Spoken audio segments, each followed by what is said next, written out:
Muy bienvenidos a nuestra tercera lección de esta clase. Estamos estudiando el libro de Romanos y en esta clase nos enfocamos en un párrafo que es de suprema importancia en el libro. Estamos hablando sobre versículos 21 a 26 en capítulo 3.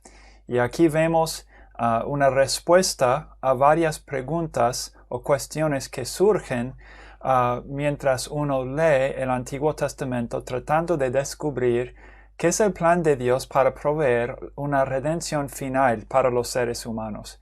Y aquí encontramos que el plan era y es que nosotros logremos la justificación y la gloria por medio de Jesucristo y no simplemente por medio de guardar la ley, los 10 mandamientos, porque en un nivel corporal, un nivel histórico y en un nivel individual hemos mostrado que no podemos guardar la ley, que siempre estamos infraccionando, por lo menos aun si es en un punto.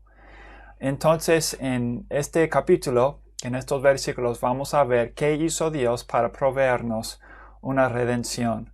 Redención en esta vida para salvarnos de los pecados, los vicios, las cosas inconvenientes que se describen especialmente en capítulo 1, pero también, como vamos a ver, echa una mirada a la redención final que la podemos experimentar si estamos en Cristo, Él quien es la propiciación por nuestros pecados y nuestra justificación también, siendo el Cordero de Dios que Dios nos proveyó. Vamos a empezar con mirar un video que creo que pensarán que es interesante. Es un judío, se llama Dennis Prager, y él es más que nada comentarista político en los Estados Unidos, pero sus programas, sus videos se ven en todo el mundo. Es muy conservador este hombre y es judío. Y él ha creado un video sobre los 10 mandamientos y su importancia. Ahora, cuando se refiere a los 10 mandamientos, estamos hablando sobre básicamente lo que es un resumen del Antiguo Testamento, un resumen de la ley. Y como ya vieron o van a ver, que en este libro de Romanos el apóstol Pablo trata de la ley muchísimo. Surge no sé cuántas veces en el libro, ¿verdad? Pero está hablando sobre la gracia y cómo se relaciona a la ley. Porque los judíos creen, la mayoría hasta el día de hoy, cree que nosotros podemos justificarnos por medio de guardar las cosas escritas en la ley. Pero bueno, este video se hizo por un judío, Dennis Prager, y creo que lo verán que es bastante interesante, ¿verdad? Y muy veraz también en mucho de lo que dice. Pero vamos a orar y luego les pido que hagan una pausa en el video para mirar este video que dura unos 5 o 6 minutos. Pero vamos a orar y luego podemos seguir. Padre Celestial, pedimos que tú nos guíes en esta clase. En una clase que es virtual, entendemos que hay a veces distracciones que pueden surgir. A veces cuando uno quiere hacer una pregunta no puede, aunque luego claro que me puede contactar capaz o hablar entre sí. Pero pedimos, Padre, que esta clase aún en este formato nos sea muy útil y que tú bendigas tu palabra en nuestras vidas mientras prestamos la atención. Guíanos por favor. Y esto lo pedimos en el nombre de Cristo. Pedimos, Padre, también que crezcamos en nuestro amor para con Cristo al entender mejor este pasaje. Esto lo pedimos en el nombre de Cristo. Amén. Entonces, hermanos, para empezar, les pido que hagan una pausa en el video en este momento para, por arriba pueden ver una tarjeta, pueden hacer un clic en la tarjeta. También por abajo en la caja de descripción hay un enlace. Pido que miren el video, luego regresamos para seguir en la clase. Bueno, entonces espero que hayan visto el video. El video es interesante, ¿verdad? Y él tiene la razón, que a menos que la ley, o en este caso los 10 mandamientos, salieran de Dios, no habría razón por la cual tendríamos que seguir la ley o obedecer la ley o respetar la ley. La ley tiene que haber venido de Dios. Y en ese sentido, Dennis Prager tiene la razón, vino de Dios. Y el primer punto, porque a veces escuchamos, ¿verdad?, que la gente dice, a mí me parece que hay una contradicción entre el Antiguo Testamento y el Nuevo. Y es por eso que los judíos, por lo menos la mayoría, no creen en el Nuevo Testamento. Dicen que hay demasiadas contradicciones. Jesús, bueno, no, la ley no previó la venida de Dios, que Dios, ¿verdad?, se hiciera carne. No se encuentra en el Antiguo Testamento. Vamos a ver al contrario, hermanos. Pero no hay una contradicción. Puede haber algunas cuestiones o algunas preguntas o dudas que surgen porque Dios obra a veces en maneras diferentes a lo largo del tiempo. La primera cosa que vamos a ver en este pasaje, Romanos 3, 21 a 26, es que el Evangelio manifiesta la veracidad de la ley y de los profetas. Por ejemplo, vamos a leer versículo 21 de capítulo 3 aquí en Romanos. Dice, pero ahora, aparte de la ley, se ha manifestado la justicia de Dios testificada por la ley y los profetas. ¿No es interesante eso? Dice, ahora en primer lugar, aparte de la ley, se ha manifestado la justicia de Dios. En otras palabras, esta justicia no nos viene por medio de guardar la ley, porque ya hemos visto en los primeros 2 capítulos que nadie ha podido guardar la ley. En la historia humana, en toda la historia humana, Jesús es el único. Esa parte de la ley, esta justificación entonces, pero en el mismo sentido, esta justicia ya es testificada por la ley y por los profetas. En otras palabras, el Evangelio no surgió de nada. No hay una contradicción entre el Nuevo y el Antiguo Testamento. El Nuevo es un cumplimiento del Antiguo Testamento, ¿verdad? Testificada por la ley y por los profetas. La ley y los profetas anticiparon la venida de Jesús y la realidad del Evangelio. Entonces, el Evangelio manifiesta la veracidad de la ley y de los profetas. Y también vemos este punto en versículos 25 a 26.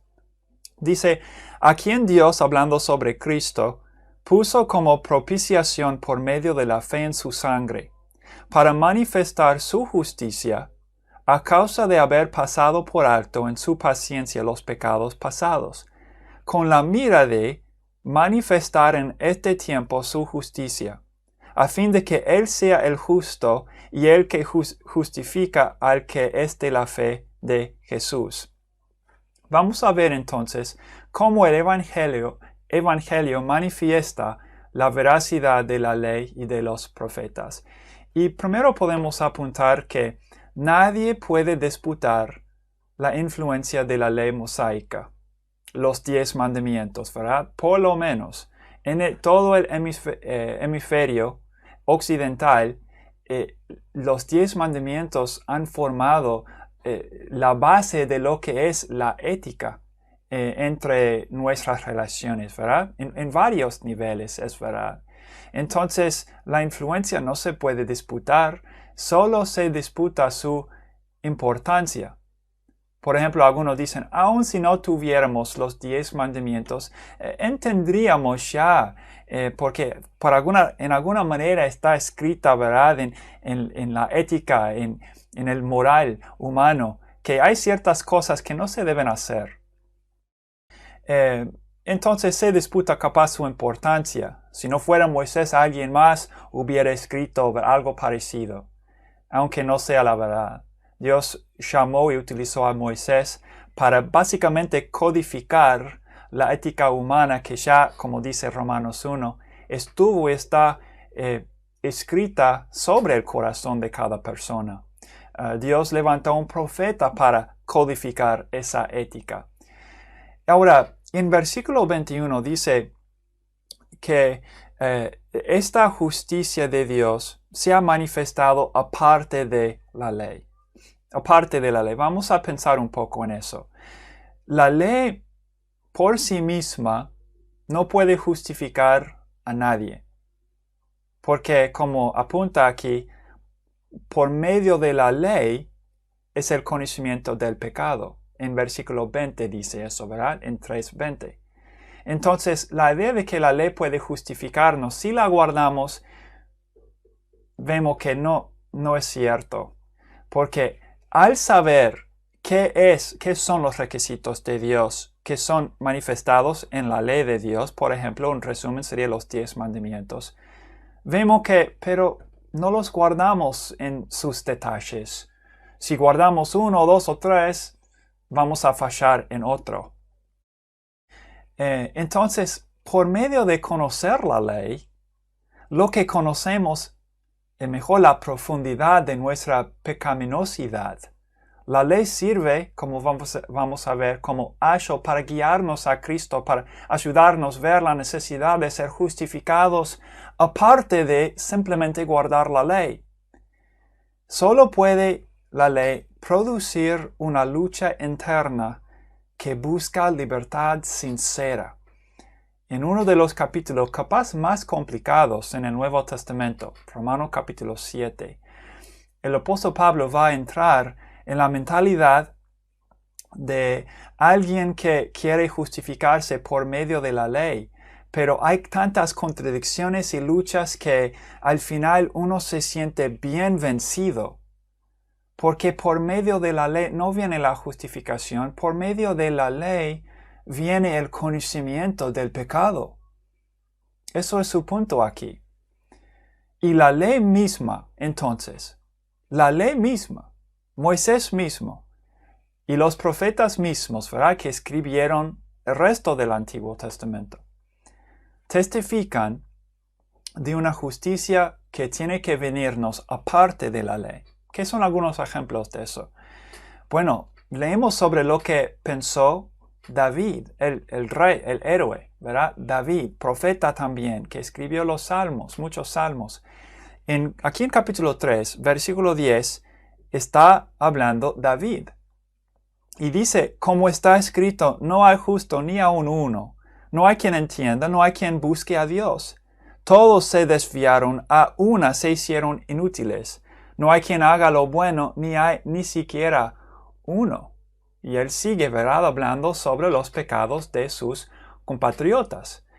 Entonces, pero David escribió que, bueno, uno puede decir, no, el Evangelio es distinto, bien distinto del Antiguo Testamento. Y un judío entonces rechaza, ¿verdad?, a Jesús y a los apóstoles de Jesús, el concepto de la iglesia, la cooperación de los gentiles en el plan y la salvación de su Dios.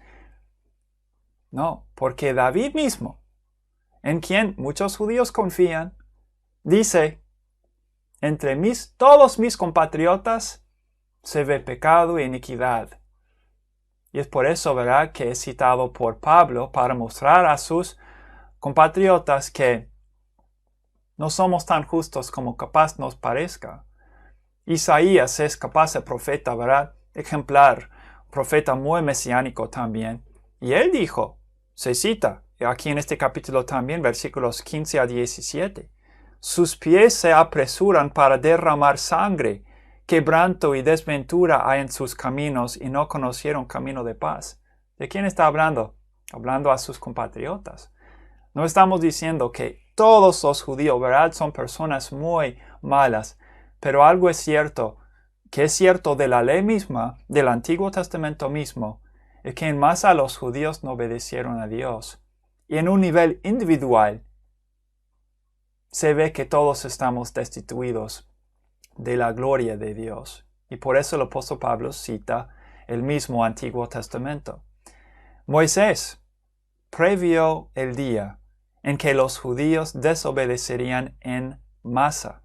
El primer profeta, ¿verdad?, el quien Dios utilizó para fundar la nación, dijo, Deuteronomio 31:29, porque yo sé que después de mi muerte, ciertamente os corromperéis y os apartaréis del camino que os he mandado, y que os ha de venir mal en los postreros días por haber hecho mal ante los ojos de Jehová, enojándole con la obra de vuestras manos.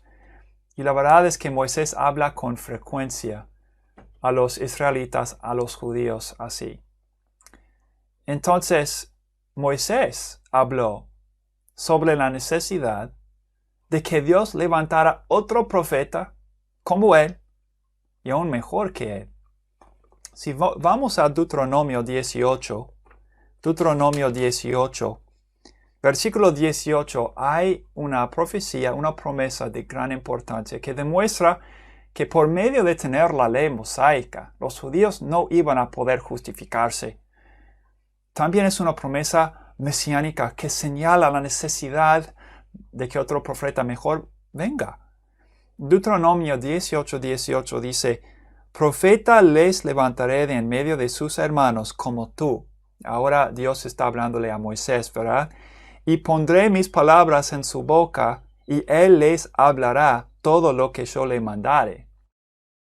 Entonces Moisés era una descripción que aún superó lo que Moisés hizo, porque Moisés generalmente les habló las palabras de Dios. La palabra de Dios eran en su boca en ese sentido. Pero dice que les hablará todas las palabras que le doy. En ese sentido, un profeta iba a venir, que iba a comunicarle a la gente cada palabra de Dios fielmente. Es una referencia a Jesucristo. Entonces, vemos que David, Isaías, vemos que Moisés, hombres del Antiguo Testamento de gran importancia, que no hay una contradicción entre la venida de Jesús y la realidad del Evangelio del Antiguo Testamento, porque todos estos hombres hablaron sobre la necesidad de que Dios enviara al Mesías. El mismo testimonio de Abraham se cita, ¿no? Luego en capítulo 4, versículos 3 a 4. Dicen, porque ¿qué dice la Escritura? Creyó Abraham a Dios y le fue contado por justicia. Pero al que obra, en otras palabras, el quien quiere justificarse por medio de guardar la ley por mis buenas obras, porque soy un hombre bien fiel y recto, dice, al que obra no se le cuenta al salario como gracia, sino como deuda. Y todos hemos ofendido en por lo menos un punto, así que todos somos deudores. Y la gloria del Evangelio es que Dios nos ofrece perdón completo hasta cambiar nuestra propia naturaleza. En vez de desear el pecar, puede cambiarnos para que deseemos la justicia. Y Él nos justifica. Entonces el testimonio de Abraham también es que, mira, la justificación tiene que venirnos aparte de la ley, aparte de simplemente ser buenas personas muy observantes de la ley, ¿verdad? Entonces el punto es que la ley misma testifica de una justicia que es aparte de la ley. David, Isaías, Moisés, Abraham, todos están de acuerdo. Y es como el apóstol Pablo nos dice en Gálatas 3:24, que la ley fue dada como ayo para llevarnos a Cristo. La ley no puede justificar. Es cierto, del mismo Antiguo Testamento tenemos el testimonio de que la ley no puede justificar a nadie.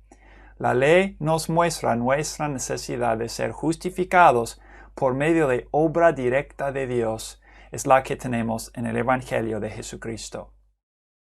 Y hay tres cuestiones que pueden ser consideradas problemáticas en la ley. En otras palabras, si fuéramos nosotros, personas viviendo bajo la ley en tiempos del Antiguo Testamento, y si fuéramos muy pensativos en el plan de Dios, en ser personas justas, ¿verdad? Podríamos preguntarnos tres cosas que son problemáticas. La primera cuestión es esta. ¿Puede la justicia convertirse en completa? Porque ¿qué tendríamos que hacer nosotros, ¿verdad? Si viviéramos bajo la ley en el Antiguo Testamento? Continuar ofreciendo sacrificio tras sacrificio todos los años. Podríamos preguntar, ¿es el plan de Dios de que para siempre seguimos ofreciendo sacrificios? ¿Será así para siempre? ¿Habrá alguna solución final a nuestro pecado? Es una cuestión que surge por medio de la ley. Y vemos la respuesta aquí en este pasaje, ¿verdad? Otra cuestión que puede surgir. Ahora, si la justicia de la ley no es completa, porque hay que seguir ofreciendo sacrificios para sacar perdón, ¿verdad? ¿Cómo puede Dios complacerse con los seres humanos? Porque hay pecado. Bueno, hemos hecho un sacrificio, pero tenemos que ofrecer otro. ¿Habrá alguna justicia en la cual Dios puede complacerse conmigo? Y otra cuestión. Si la justicia no se halla entre los seres humanos y somos creación de Dios, ¿cómo podemos saber que el creador de todo esto realmente es justo? Hay pecado, hay sufrimiento, hay males que se cometen. ¿Dónde está el creador? ¿Puede ser que el creador esté mal o sea malo? ¿O hay manera de justificarnos, de lograr justicia, bendición y lo bueno? Es otra cuestión, ¿verdad?, que puede surgir. Y las respuestas, hermanos, a estas preguntas que surgen, si uno es pensativo en cuanto a la ley, se dan en versículos 25 a 26 de este pasaje. Pero antes de hablar sobre estas respuestas, podemos preguntarnos ahora, si no hay ninguna contradicción entre la ley y el Evangelio, ¿qué es el mensaje de veras de la ley y de los profetas? Bueno, algo que es imposible, ¿verdad?, evitar o ignorar es que los profetas se enfocan en el pecado de la gente, en la infracción constante de la gente y aún en todo el mundo. Entonces vemos en 3.2 aquí en nuestros apuntes que el Evangelio manifiesta la seriedad del pecado. El Evangelio manifiesta la seriedad del pecado. Vamos a leer versículos 23 a 25. 23 a 25. Por cuanto todos pecaron y están destituidos de la gloria de Dios, siendo justificados gratuitamente por su gracia, mediante la redención que es en Cristo Jesús, a quien Dios puso como propiciación por medio de la fe en su sangre, para manifestar su justicia, a causa de haber pasado por alto en su paciencia los pecados pasados. Y vamos a hacer una pausa ahí para explorar, ¿verdad?, lo que el apóstol Pablo nos está enseñando. Vemos que el Evangelio manifiesta la seriedad del pecado. Ahora, lejos de la idea de que haya alguna contradicción entre los testamentos, es el Nuevo Testamento que preserva, expone y completa la ley y los profetas. ¿Está de acuerdo? Que todos hemos pecado, en el mismo testimonio del Antiguo Testamento, todos hemos pecado y estamos destituidos de la gloria de Dios. Esto se ve en la historia de las naciones. En capítulo 1, versículos 18 hasta el primer versículo de capítulo 2, que vemos que la historia de las naciones se llena de la pecaminosidad de la gente y practicar cosas abominables, inconvenientes, vicios. Sí, porque estamos destituidos de la gloria de Dios. Esto no se ve solamente en un nivel nacional, se ve en un nivel individual también. En nuestras propias vidas, si somos honestos, estamos destituidos de la gloria de Dios por los muchos pecados que hemos cometido, las malas actitudes, que nadie tiene que enseñarnos, ¿verdad?, cómo practicarlas. Las practicamos por naturaleza. Entonces, es verdad, los profetas, Jesucristo y sus apóstoles tienen la razón. Pero el propósito de Dios es que logremos la gloria. No que sigamos destituidos de la gloria de Dios. Él quiere que logremos su gloria. Somos hechos en su imagen. Hemos caído, pero Él quiere restaurar su imagen en nosotros y ayudarnos a lograr la gloria. Ese es el sentido, ¿verdad?, de capítulo 2, versículos 6 a 9. Dice, el cual pagará a cada uno conforme a sus obras. Vida eterna a los que, perseverando en bien hacer, buscan gloria y honra e inmortalidad.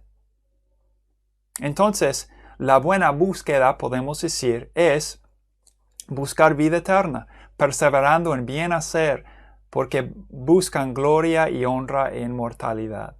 Y luego habla sobre el juicio que viene sobre los que rechazan a Dios. Pero el propósito de la vida es que logremos la gloria. Y es Jesús quien diagnostica. Por medio de Jesús podemos ver la realidad y la profundidad de la situación y luego por su gracia descubrir que Él es la solución a nuestra pecaminosidad. Por ejemplo, en el Sermón del Monte, en Mateo 5, capítulo 7, habla sobre, afirma la ley. De hecho, ahí en esa sección dice, ahora no pensáis que he venido para abrogar la ley ni los profetas. No he venido para abrogar, sino para cumplir.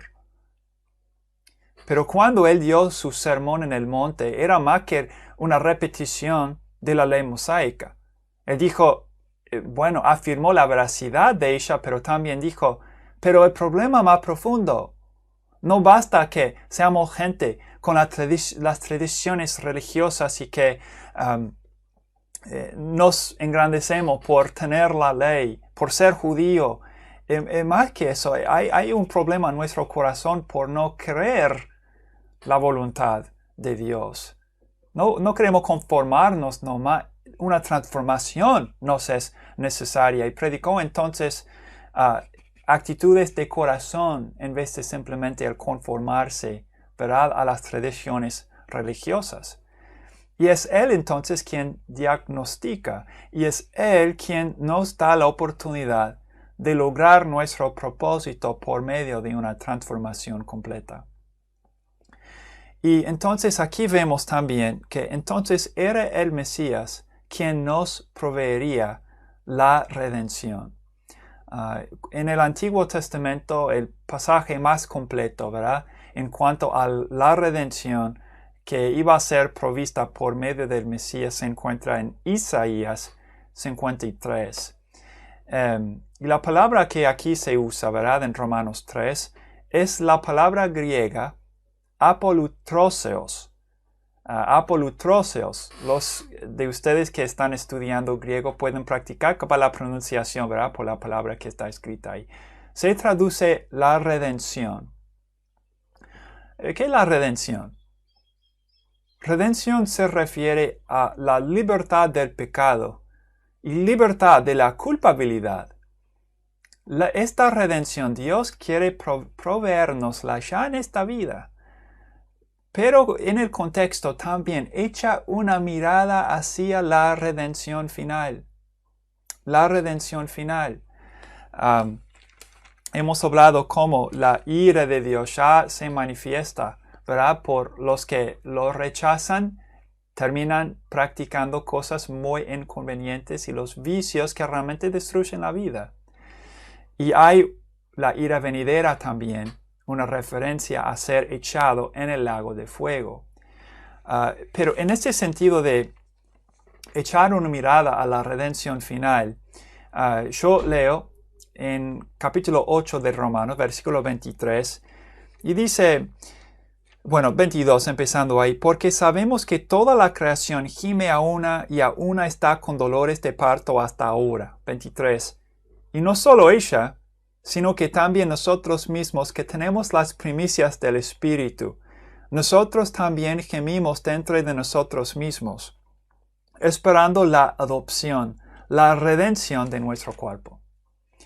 Es interesante la relación, ¿verdad?, entre la redención futura y nuestra redención o santificación actual. A causa de lo que tenemos como garantía de Dios, que nos proveerá una redención final por medio de Jesucristo en el futuro, la glorificación, ¿verdad?, de nuestros cuerpos, la libertad completa y final del pecado y de la caída. La realidad de esa redención futura es como una garantía para que experimentemos hasta algún punto la redención actualmente o la santificación actual, ¿verdad? Por medio de Jesucristo tenemos la redención. Y hilasterion es otra palabra que se usa aquí, la palabra que se traduce propiciación. ¿Qué es una propiciación? Fuera, ¿verdad?, de hablar sobre las Escrituras, la propiciación no es una palabra que la usamos. Es una referencia a la sangre que fue rociada sobre la tapa del arco del pacto que contenía las tablas.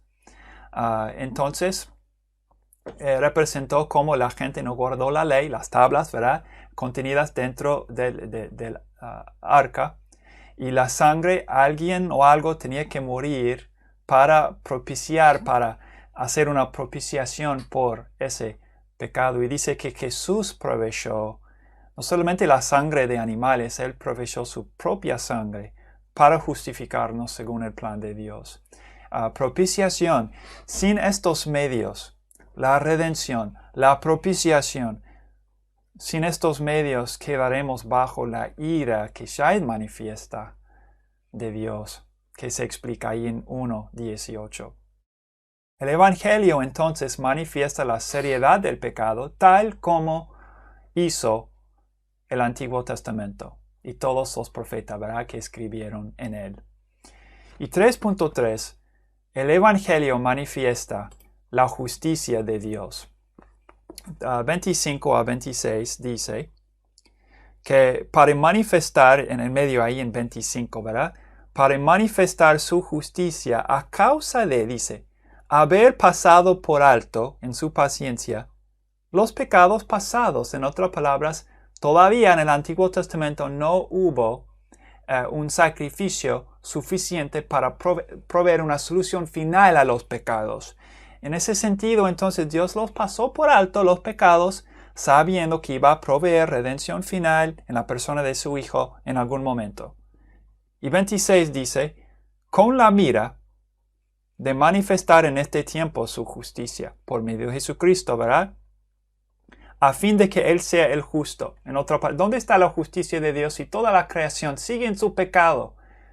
Pero Dios planeaba en proveer redención y propiciación en el tiempo señalado. Y cuando lo hizo, ya el mundo puede ver la justicia de Dios, porque dice, a fin de que Él sea el justo y el que justifica al que es de la fe de Jesús. En otras palabras, no es solamente Dios quien es justo, también somos nosotros, por medio de Jesús. Increíble. Pero participamos en esta justicia, porque es Dios, es Jesucristo quien nos justifica. El Evangelio entonces manifiesta la justicia de Dios. El Evangelio es la respuesta de Dios a las cuestiones sobre la justicia completa. Ahí en 3.1, ¿verdad? En los apuntes al final hablamos sobre 3 cuestiones problemáticas que pueden surgir cuando somos pensativos en cuanto a la ley y su propósito. ¿Qué puede lograr la ley en sí misma? El Evangelio es la respuesta. Cristo murió porque Dios había pasado por alto, dice, los pecados cometidos en el Antiguo Testamento. Y dice siempre con la mirada o la mira de manifestar en este tiempo su justicia. Yo voy a ir rápidamente al libro de Apocalipsis 13 y leer versículo 8. Dice, y adoraron todos los moradores de la tierra, cuyos nombres no estaban escritos en el libro de la vida del Cordero que fue inmolado desde el principio del mundo. En otra palabra, el Evangelio, la provisión, ¿verdad?, de la venida de Jesucristo, que Él muriera en nuestro lugar, que se resucitara para darnos una esperanza a lo que Dios hará en el futuro, ¿verdad?, en la resurrección, la glorificación de nuestro cuerpo. Entonces, Dios no lo hizo por decir, mira, plan A fracasó, así que vamos a ir con plan B. No era así. Desde el principio Dios planeaba en enviar a Jesucristo al mundo. En ese sentido dice, con la mira de, ¿por qué pasó por alto los pecados cometidos en el Antiguo Testamento? Porque siempre planeaba en proveer a Jesucristo. Era con la mira de manifestar en este tiempo, en los tiempos de la iglesia, su justicia. Los tiempos entonces actuales, porque vivimos en tiempos del Nuevo Testamento, se puede decir, son tiempos peligrosos y a la vez preciosos, porque estos son los que anticipaba Dios en el Antiguo Testamento. Espero que les tenga sentido. El segundo de Timoteo habla sobre esto. Ustedes no tienen que acompañarme aquí, pero digo, en segundo de Timoteo capítulo 3, el apóstol Pablo escribió, ¿verdad?, a Timoteo, un pastor joven, y le advirtió, también debes saber esto, que en los postreros días vendrán tiempos peligrosos, Porque habrá hombres amadores de sí mismos, ávaros, vanagloriosos, soberbios, blasfemos, desobedientes a los padres, ingratos, impíos, sin afecto natural, implacables, calumniadores, intemperantes, crueles, aborrecedores de lo bueno, traidores, impetuosos, infatuados, amadores de los deleites más que de Dios, tendrán apariencia de piedad, pero negarán la eficacia de ella. A estos evita. Son tiempos preciosos porque estos son los tiempos que Dios anticipaba en el Antiguo Testamento para mostrar al mundo su justicia por medio de Jesucristo y hacerlos a nosotros justos, proveyéndonos una solución final a los pecados y darnos una razón para vivir vidas santificadas y apartadas para Dios, fructíferas, ¿verdad? Pero son tiempos peligrosos a la vez, como describe el apóstol Pablo ahí. Leemos sobre muchos héroes en el Antiguo Testamento, pero la verdad sobre los tiempos actuales es que Dios quiere usarte a ti para demostrar que estos son tiempos de las buenas noticias, de justicia, de bendición, de gozarnos de que Dios nos proveyó una solución final a los pecados. Son tiempos preciosos, peligrosos, pero preciosos a la vez. Por eso tenemos que aprovechar la gracia que nos es provista en el Evangelio, para evitar, ¿verdad? Estos peligros que nos rodean. Y podemos vivir y testificar en el poder del Espíritu Santo. Sabemos, ¿verdad?, que antes de irse, Jesús dejó a sus discípulos con la promesa de enviar el Espíritu Santo. Y hay diferentes opiniones sobre cómo se manifiesta, pero más que nada, hermanos, si nosotros estamos andando en el Espíritu, eso se manifiesta en autocontrol, en resistir el pecado y practicar la justicia, en llevarnos, ¿verdad?, en paz con los demás hermanos y ser sensitivos a los que todavía no han logrado la justicia de Dios por medio de Jesucristo. En otro momento, capaz después de la clase, ¿verdad?, para repasar el papel del Espíritu Santo. Se puede ir a Juan 16, versículos 8 a 11, que habla sobre el papel del Espíritu Santo en esos tiempos preciosos y a la vez peligrosos. El Evangelio da a entender que el Creador es justo y es Él quien justifica a los con fe en Jesús. Leímos sobre eso, ¿no? Podemos comparar un pasaje que para mí es muy precioso. Ya en algún momento, ¿verdad?, cuando prediqué capaz hace unos años en la iglesia, mostré esto que es, espero que puedan verlo bien ahí, pero para Mickey y yo, mi esposa y yo, es un símbolo de lo que Dios quiere para nuestra relación. Además es un símbolo de cómo debemos respetar y amar, responder bien a Jesucristo, quien se compara a un esposo, ¿verdad?, en esta relación que Él tiene con la iglesia, quien somos nosotros. Y también antes de casarnos, yo traduje Efesios capítulo 5 y puse la traducción aquí en esta placa, que obviamente aparezco yo con Mickey. Y ahí en capítulo 5 de Efesios, bueno, lo titulé El misterio del Evangelio y nuestro casamiento en Efesios. Y capítulo 5 es precioso porque dice que, bueno, se encuentra en capítulo 2, pero dice que quienes estamos en Jesucristo éramos muy lejos, pero ya Cristo por medio de su sangre se nos acercó o hizo que nos acercáramos a Dios y Él nos predicó paz a los de nosotros quienes estuvimos lejos. Y luego en 5 habla sobre la importancia de las mujeres sometiéndose a los esposos y que los esposos amen a sus esposas, ¿verdad? Un pasaje precioso. Y luego termina ese libro por hablar sobre cómo precisaba que Dios le abriera la boca para predicar como debía el Evangelio de Jesucristo. Para mí, Kishon nos sirve de recordatorio de por qué nos casamos y cómo debemos servir a Dios a la luz, ¿verdad?, de nuestra relación y la que tenemos con Él. Pero entendiendo algo de ese contexto, ¿no? Un versículo que creo que puede ser de provecho a todos se encuentra en versículo 27, Efesios, pero estoy en Romanos, pero voy a Efesios 5, versículo 27. Dice que Cristo, ¿verdad?, nos salvó, dice en 26, para santificarnos, habiéndonos purificado en el lavamiento del agua por la palabra. 27. A fin de presentársela a sí mismo, una iglesia gloriosa, que no tuviese mancha ni arruga ni cosa semejante, sino que fuese santa y sin mancha. Ahora, lo que es diferente es que dice a fin de presentársela a sí mismo. Y esa expresión da a entender que Cristo hizo todo.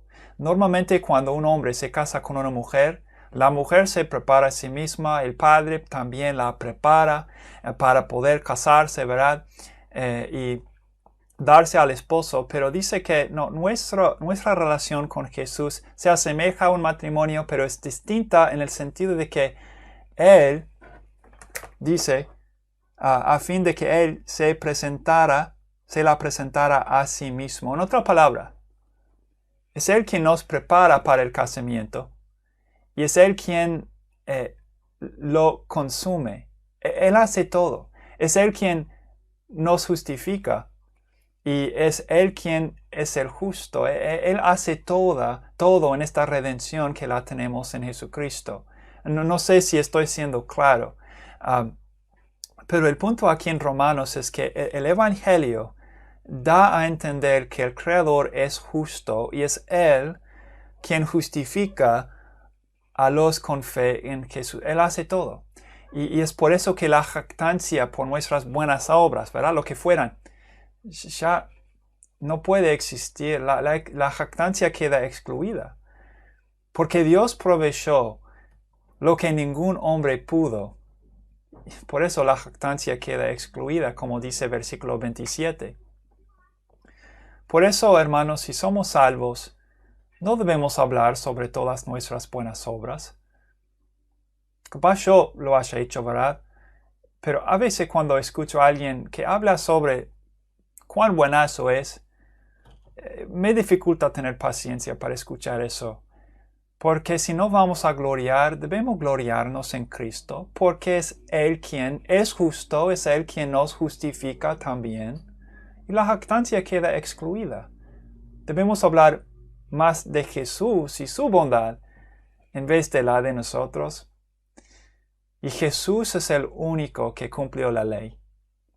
Es Él quien nos lleva a confirmar la ley también. En versículo 31, aquí en Romanos, terminando capítulo 3, dice, luego, ¿por la fe invalidamos la ley? En ninguna manera, sino que confirmamos la ley. ¿Hay alguna contradicción entre el Antiguo Testamento y el Nuevo? Ninguna. De hecho, lo que este pasaje hace claro es que 3.1, el Evangelio manifiesta la veracidad de la ley y de los profetas. 3.2, el Evangelio manifiesta la seriedad del pecado. Y 3.3, el Evangelio manifiesta la justicia de Dios. Espero, hermanos, que esta lección les sirva en gloriarnos y gloriarse en Jesucristo más que en nosotros mismos, porque Él es el único justo y es Él quien nos justifica por medio de lo que hizo en la cruz y en su resurrección. Muchas bendiciones, que pasen muy bien.